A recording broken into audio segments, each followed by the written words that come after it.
वादळी वाऱ्यामुळे दक्षिण सोलापूर तालुक्यातील अनेक गावांची पुरती वाताहत आणि दैनावस्था झाली आहे। कित्येक घरांची मोठ्या प्रमाणात पडझड झाली आहे।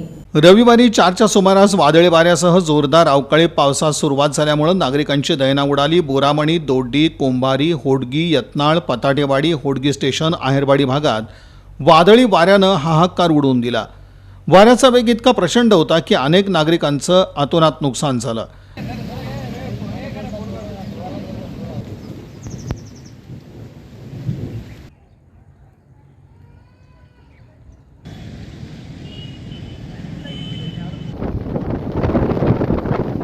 यामध्ये घराच्या भिंती, संरक्षक भिंती, काहींचे नवीन घरकुलांचं बांधकाम चालू होतं, अशा देखील बांधकामास मोठं नुकसान पोचलं।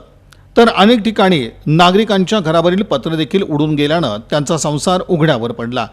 अनेक ठिकाणी झाडं उन्मळून पडली, लाईटच्या तारा तुटल्या, विजेचे खांब कोसळले, त्यामुळे वीज पुरवठा ठप्प झाला होता।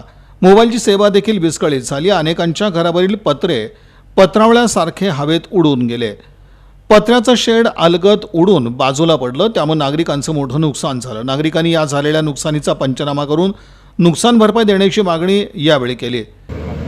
वाऱ्यामुळे सगळं बालेसाहेब दर्ग्याचे शेडचे पत्रे उडाले, आतमध्ये दर्गा झाडं वगैरे तुटलेले आहेत। आज भिंत 800 फुटाची भिंत सगळे पडलेले आहे आणि सगळे पण कमिटी आलेले वॉल कंपाऊंड बांधण्याची तयारी केली होते। 1 महिन्यानंतर वादळ वारा सुटला, त्या वादळ वाऱ्यामुळे सगळे भिंती वगैरे पडलेले आहे व आतमधले झाडं वगैरे सगळे तुटलेले आहेत।